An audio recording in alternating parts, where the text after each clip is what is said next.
நம்ம இன்னும் சேர முடியாமல் இருக்கிறோம் என்று சொன்னால், கவனிக்கணும், நல்லா கவனிக்கணும். நாம் பரம்பரையாக காலா காலமாக ஆதாமின் ஆவினால் பிறந்து அந்த ஆவியினால நடத்தப்பட்டு கொண்டிருக்கிறோம். ஆமேன்னு சொல்லுங்க. அல்லேலூயா.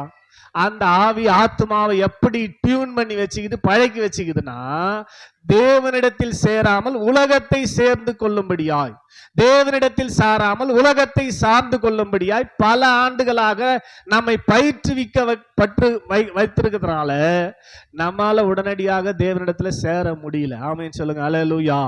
சத்தமா அல்லேலூயா. எப்போது அப்பான்னு கூப்பிட்டா ஓடியான்னு அணைப்பதற்கு அவர் ரெடி ஆகிறாரு.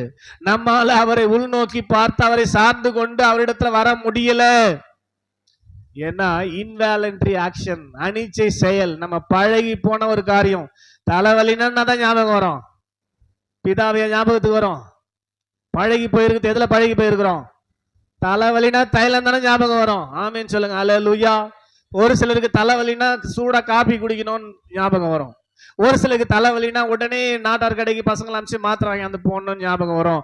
ஆனா ஒருத்தருக்கும் விசுவாசிகள் என்று சொல்லுகிற, தேவனுடைய சமூகத்தில் வருகிற தேவனுடைய பிள்ளைகள் என்று சொல்லுகிற, ரட்சிக்கப்பட்ட ஞானசானம் பெற்ற அபிஷேகம் பெற்ற தேவனுடைய பிள்ளைகள், ஞானசானம் பெற்ற அத்தனை பேரும் அபிஷேகம் பெற்றவர்கள். ஞானஸ்தானம் பெறும்போதே அபிஷேகம் அவர்களுக்குள்ளே கடந்து வருதுன்னு ஏற்கனவே நான் சொல்லியிருக்கிறேன். பெறுவதற்கு வழி நடத்துகிறதே அபிஷேகம் தான்.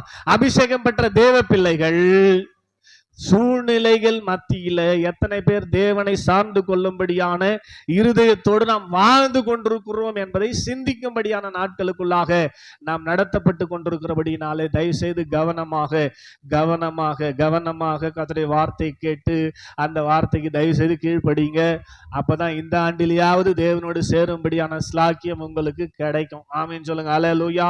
அந்த பழைய ஆவி நீக்கப்பட்டு புதிய ஆவி நம்மை நடத்தினால்தான் நம்முடைய ஆத்மா தேவனை சார்ந்து கொள்ள முடியும் என்று சொல்லி ஸ்தோத்திரம். நாம் ஏற்கனவே பல செய்திகள் கேட்டிருக்கிறோம். பழைய ஆவி நடத்துகிற வரை ஆத்மா தேவனை சார்ந்து கொள்ளாது. அது ஏற்கனவே பழகி போன விஷயத்துல, ஊறி போன விஷயத்துல, அதுலயே நல்லா வாழ்ந்து சுகித்திருக்கிற ஸ்தோத்திரம் காலகட்டத்தில் இருக்கிற போது தேவனுடைய தேவை அதற்கு தேவையில்லை என்று பழக்கப்பட்டிருக்கிறபடினாலே எந்த சூழ்நிலைக்கும் எப்பேற்பட்ட காலத்துக்கும் ஆத்மா தேவனை சார்ந்து கொள்ள இசைவதில்லை. ஆமென். அது ரொம்ப கஷ்டம். ஆவிதான் நடத்துது ஆத்மாவை. அப்படின்னா ஆவி பிரிக்கப்படணும். ஆத்மா விட்டு பழைய ஆவி பிரிக்கப்பட்டு ஸ்தோத்திரம் புதிய ஆவி ஸ்தோத்திரம் நம்ம ஆத்மாவை நடத்துவதற்கு அர்ப்பணிக்கிறது ரொம்ப சிம்பிள் மேட்ரு. ஆமென். சத்தமா சொல்லுங்க. ரொம்ப